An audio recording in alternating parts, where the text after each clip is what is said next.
नमस्कार साथियों, आप सभी का स्वागत है चुरू क्लासेज पे। और रेट मेंस के सभी प्यारे विद्यार्थियों को नमस्कार। और जिन विद्यार्थी की 25 फरवरी से लेकर 1 मार्च तक एग्जाम है, उन सभी को अग्रिम शुभकामनाएं।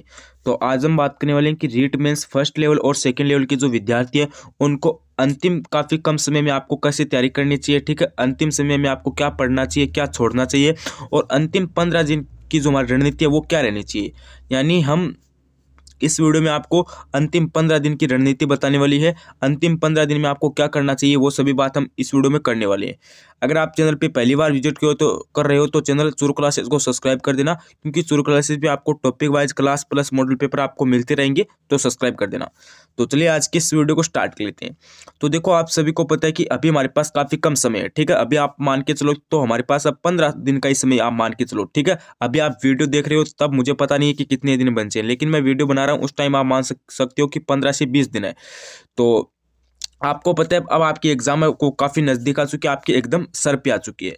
अब आप क्या कर रहे हो, एक तो आपको क्या करना है, सबसे पहले आपको क्या बात ध्यान में रखनी है। एक तो आपको घबराना नहीं है, ठीक है। अब आपको तनाव में नहीं आना है, ठीक है। अब आपको तनाव में नहीं आना है। अब आपको क्या करना है, जितना आपने पढ़ा है उसको सबसे पहले तो आप रिवीजन कीजिए, ठीक है। जितना आपने पढ़ा है ना, उसको सबसे पहले तो आप रिपीट कीजिए, रिवीजन कीजिए, ठीक है। और इतने काफ़ी कम समय में आप नया मत पढ़िए, ठीक है। एक तो आपको क्या करना है, अंतिम आपके पास जब 15 दिन बचे ना, तब आपको क्या करना है कि जो नया है ना वो आपको कुछ नहीं पढ़ना है, ठीक है। नया आपको नहीं पढ़ना है, लेकिन आपने जो पढ़ा है उसको रिवीजन करना है। जिससे क्या होगा कि आपने जो आपको पहले जो बातें याद है वो भी आपको वापस याद रही। लेकिन अब आप क्या करोगे, अंतिम आपके दिन 15 दिन पास बचे हैं, ठीक है। अंतिम आपके दिन 15 पास बचे हैं, ठीक है। और आप क्या करोगे कि मान लीजिए आपके अनुसंधान टॉपिक याद नहीं है, ठीक है। और आपके बाकी के जो फ्लैगशिप योजनाएं हैं, ठीक है, प्रतीक सिंह है, खिलाड़ी, ये टॉपिक आपके याद है। तो वो आप एक टॉपिक याद करने के चक्कर में वो 3 टॉपिक है वो भी आप भूल जाओगे। तो आपको क्या करना है, जितना अब आपके पास मान लीजिए 15 दिन समय है, ठीक है। तो जितना आपको याद है, ठीक है, मान लीजिए आपको 4 टॉपिक याद है और एक टॉपिक याद नहीं है, तो आपको क्या करना है, 4 टॉपिक को एकदम अच्छी तरीके से वापस से तैयार करना है। अगर आप इस एक टॉपिक को तैयार करने बैठ जाओगे तो आपके जो 4 टॉपिक है वो भी आप भूल जाओगे, ठीक है। तो अंतिम अब आपको क्या करना है, 15 दिन में नया नहीं पढ़ना है, लेकिन जो आपने जितना पढ़ रखा है, जितना आपको याद है, उसको आपको वापस रिपीट करना है, ठीक है। उस हिसाब से आपको अंतिम दिन में पढ़ाई करनी है। उसके बाद आपको क्या करना है, अब एक दिमाग में आपके जो डाउट चल रहा है सेफ स्कोर का, इसको निकाल दीजिए, ठीक है। एक सेफ स्कोर का आपका जो डाउट है इसको निकाल दीजिए। अब आपको सेफ स्कोर के बारे में कुछ नहीं सोचना है कि सेफ स्कोर कितना रहेगा। अब आप सेफ स्कोर देखने बैठ जाओगे तो आपको कोई बता देगा कि सेफ स्कोर 220 रहेगा, तो आपके मन में तनाव आ जाएगा, ठीक है। तो वो बात आपको करनी नहीं है। आपको बता देगा कि 220 सेफ स्कोर रहेगा और आपने टेस्ट दिया उसमें आपके 180 नंबर बन रहे, तो आपके तनाव आ जाएगा। वो बात मत रखिए, ठीक है। जरूरी थोड़ी ना है कि आपका जो टेस्ट वाला पेपर आएगा वो बात थोड़ी ना, जरूरी थोड़ी ना है कि 220 ही सेफ स्कोर रहेगा। सेफ स्कोर आपका 200 भी रह सकता है। तो अब आपको घबराना नहीं है, सेफ स्कोर की ओर जाना नहीं है, ठीक है। अब हमारी बात रहती है कि अंतिम दिन में हमें क्या पढ़ना चाहिए ज्यादा से ज्यादा। तो देखो, अब आपको क्या करना है, अंतिम दिन में क्या करना है, एक बुक को है ना 10 बार पढ़िए, ठीक है। एक बुक को मैं हर वीडियो में यही बात बोलता हूँ कि एक बुक को 10 बार पढ़िए। 10 बुक को है ना बार बार ना पढ़ना, ठीक है। 10 बुक है उसको बार बार मत पढ़िए। एक बुक है ना इसको 10 बार पढ़ लीजिए, कोई दिक्कत वाली बात नहीं है। लेकिन आप क्या करोगे कि नई नई बुक को मार्केट में परचेज करोगे, उसको बार बार पढ़ोगे, वो बात आपकी गलत है, ठीक है। एक बुक है इसको थोड़ा सा 10 बार पढ़ लेना, लेकिन 10 बुक को बार बार नहीं पढ़ना आपको, ठीक है। और अंतिम अब आपके पास जितना समय, इसमें आपको सोशल मीडिया को बिल्कुल से भी दूर रखना है, ठीक है। और बिल्कुल से भी आपको सोशल मीडिया का यूज नहीं करना है और एकदम अच्छे शांत माहौल में बैठकर आपको पढ़ना है। उसके बाद में आपके डाउट है कि सर जी अब कितने घंटे पढ़ें। अब आपके मन में ये भी डाउट चलता है कि हम कितने घंटे पढ़े। तो मेरी बात ध्यान से सुनो। अभी आपके पास ऐसा तो है नहीं कि 6 महीने शेष है, ठीक है। आपके पास 6 महीने तो है नहीं कि आप 4-4 घंटा पढ़ोगे तो भी आपका काम चल जाएगा, वो बात तो है नहीं। अभी आपके पास 15 दिन शेष है, तो जितना आपको टाइम मिले उतना पढ़ो। मान लीजिए आपको 24 घंटे में से 15 घंटे का टाइम मिला, ठीक है, 15 घंटा पढ़ लो। अगर आपको 24 घंटे में 11 घंटे का टाइम मिला, 11 घंटा पढ़ लो। अगर आपको 12 घंटे का टाइम मिला, 12 घंटा पढ़ लो। लेकिन एक टाइम फिक्स नहीं रखना है आपको कि 4 घंटे ही पढ़ना है, उसके बाद नहीं पढ़ना है, वो बात नहीं रखनी है। अब तो आपको ना 24 घंटे में जितना भी समय मिला उतना आपको पढ़ना है, ठीक है। मैंने इस हिसाब से आपको बताया है, ठीक है। अब आपके मन में कि अंतिम समय में हम क्या पढ़े, नोट्स से पढ़ें या फिर बुक से पढ़ें। तो मेरे हिसाब से, मेरे अकॉर्डिंग अब आपको नोट्स से पढ़ना ज़्यादा बेटर रहेगा, ठीक है। नोट्स से आप जितना पढ़ोगे उतना आपके हिसाब से अच्छा रहेगा। नोट्स आपको कहाँ पे मिलेंगे, नोट्स मैंने टेलीग्राम चैनल पर भी प्रोवाइड करवा रखी है, उसे आप ज्वाइन कर लेना। लिंक आपकी डिस्क्रिप्शन के अंदर दी गई है, वहाँ पे भी आपको नोट्स वगैरह मिल जाएंगे, ठीक है। तो मेरी बात ध्यान से सुनिए। एक तो अब आपको सोशल मीडिया का बिल्कुल से भी यूज़ नहीं करना है, ठीक है। सोशल मीडिया का बिल्कुल से भी यूज़ नहीं करना है। प्लस आपको क्या करना है, जितना टाइम मिले उतना पढ़ लेना है, ठीक है। जितना टाइम मिले उतना पढ़िए। और उसके बाद अब आपको क्या करना है, एक आपको मैंने बता दिया, बार बार बुक वगैरह आपको नहीं पढ़ 10 बुक को बार बार नहीं पढ़ना, एक बुक को आप अच्छे तरीके से पढ़ लीजिए, ठीक है। अब आपके जो टॉपिक कवर नहीं है उसको छोड़ दीजिए, ठीक है। उसको मान लीजिए एक टॉपिक है, इसको आपने 10 बार पढ़ लिया, ठीक है, ये अब आपसे कवर नहीं हो रहा है, तो अब इस जो आपका ये टॉपिक है इसको छोड़ दीजिए। इस टॉपिक के चक्कर में अगर आप इसको वापस से पढ़ने बैठ जाओगे तो वो आपके जो जितने भी 10 टॉपिक है वो भी आप साथ में भूल जाओगे, ठीक है।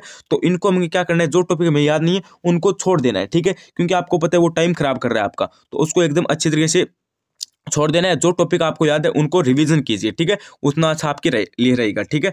और उसके बाद अब आपको क्या करना है, मैं थोड़ा सा आपको और बता देना चाहता हूँ कि अब आपको है ना, जैसे आपके टॉपिक है ये, ठीक है, मान लीजिए ये टॉपिक है, जैसे आपके जो ज़्यादा नंबर के टॉपिक है, मान लीजिए ये आपका 50 अंक का ये टॉपिक रहेगा, जैसे राजस्थान का सामान्य ज्ञान, प्रतीक चिन्ह हो गई, फ्लैगशिप योजनाएं हो गई, प्रमुख अनुसंधान केंद्र हो गई, धार्मिक स्थल हो गई, खिलाड़ी हो गई और उद्योग हो गई, जन कल्याणकारी योजनाएं हो गई। तो इनको एकदम अच्छी तरीके से पढ़ लो, क्योंकि आपको पता है मात्र आप मान के चलो कि 10 से 12 टॉपिक है, ठीक है, 10 से 12 टॉपिक है, इनमें आप ज़्यादा समय दीजिए, इसमें आपको अच्छा रहेगा, क्योंकि 50 है नंबर का है और कम टॉपिक दिए गए, तो इसमें क्या होगा कि आपके अच्छे नंबर बन जाएंगे, ठीक है।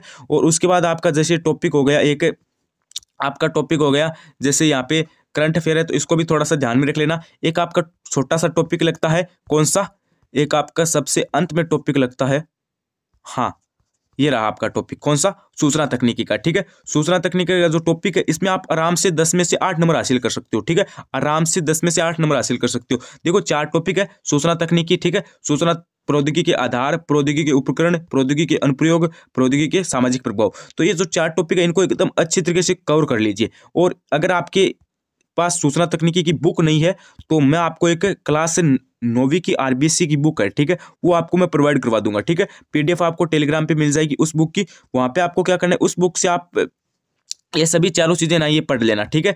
उसमें ये कंप्लीट डिटेल्स दी गई है। अगर आप उस बुक को पढ़ लोगे ना तो आपके 10 में से 8 नंबर आराम से आ जाएंगे, 8 नंबर मैं गारंटी शुदा कहता हूं कि आपको आराम से आ जाएंगे 8 नंबर। और वो 200 पेज की बुक है, ठीक है, उसे आप 2 दिन में आराम से पढ़ सकते हो, 2 दिन में आप आराम से पढ़ सकते हो, तो आपके 8 नंबर पक्के हो जाएंगे। तो ये आपकी मुफ्त के नंबर है, फ्री पॉकेट के नंबर है, तो यहाँ से आप कवर कर लेना, ठीक है। 8 नंबर आपके सीधे बन रही है, आपको क्या करना है, उस बुक को ले लेना है, ठीक है। ये आरबीएससी की बुक है और ये मैं बुक है मैं आपको टेलीग्राम चैनल पर दे दूंगा, लिंक आपकी डिस्क्रिप्शन के अंदर दी गई है, ठीक है। इस टॉपिक को आपको बिल्कुल से भी छोड़ना नहीं है, ठीक है। उसके बाद आपके मनोविज्ञान है, साइकोलॉजी है, तो इसको भी एक बार अच्छी तरीके से ध्यान में रख लेना, ठीक है। 2-3 दिन में इसको अच्छी तरीके से कवर कर देना, ठीक है। 2-3 दिन में आपको अच्छी तरीके से साइकोलॉजी को कवर कर देना है, ठीक है।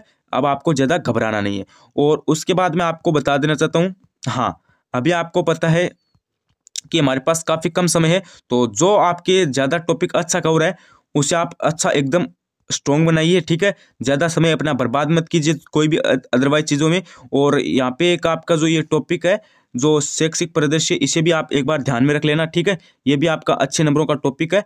और यहाँ पे आप देख सकते हो राजस्थानी भाषा में आपके ज़्यादा टॉपिक नहीं है, क्षेत्रीय बोलियाँ, कृतियाँ, साहित्यकार, साहित्य एवं लोक साहित्य, इसको भी एकदम अच्छे तरीके से कवर कर लेना, ठीक है। ये भी आपका बड़ा नहीं है। हाँ तो ये टॉपिक हो गई, इनको एकदम अच्छे तरीके से कवर कर लेना है। और मैंने बता दिया कि अब आपको क्या करना है, अंतिम समय जितना आप नोट्स पढ़ोगे उतना आपको फायदा होगा, ठीक है। जितना आप नोट्स पढ़ोगे ना उतना आपको फायदा होने वाला है। तो ज़्यादा से ज़्यादा आप नोट्स पढ़िए और आप अब आपको जितना टाइम मिले उतनी टाइम में आप पढ़ाई कीजिए। और मैं आपको बता देना चाहता हूँ कि जो आपका सूचना तकनीक का टॉपिक है उसे आप एकदम अच्छे तरीके से कवर कर लेना। मैं आपको बुक भी टेलीग्राम पे दे दूंगा, उसे भी ज्वाइन कर लेना, ठीक है।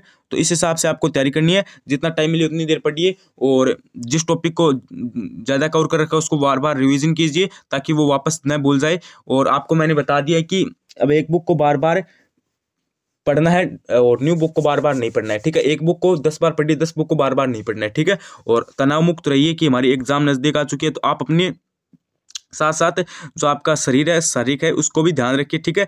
तो इससे क्या होगा कि आपकी एग्जाम नज़दीक आ गई तो आपकी तनाव भी होगा और आप घबरा जाओगे, उसमें क्या होगा कि आपकी जो तैयारी है वो वापस से रुक जाएगी, तो वह बात आपके लिए अच्छी नहीं रहेगी। तो इसलिए कह रहा हूँ कि एकदम अच्छे तरीके से तैयारी करनी है आपको। और यहाँ पे एक आपका जो सबसे मेन जो समस्या है वो यही है कि आपके जो यहाँ पे नेगेटिव मार्किंग है वो रखी गई है, ठीक है। नेगेटिव मार्किंग रखी गई है तो आपको क्या करना है, सारी क्वेश्चन अटेंड नहीं करनी है, ठीक है। सारी क्वेश्चन आपको अटेंड नहीं करनी, क्वेश्चन आपको जितने क्वेश्चन आ रहे हैं उतनी अटेंड करनी है, ठीक है। और जिस क्वेश्चन में आपके संशय है, ठीक है, जिस क्वेश्चन में आपके संशय है उसको एक बार छोड़ देना, ठीक है। इस हिसाब से आपको प्रैक्टिस भी कर लेनी है और घबराना ने आपको अब है नहीं, जितना आपसे हो सके उतना आपको पढ़ना है, जिससे क्या होगा कि अब आपको पता है अब आपके आगे एग्जाम 3rd ग्रेड की नजदीक आ चुकी है, तो आपकी एकदम तैयारी भी अच्छी हो सके।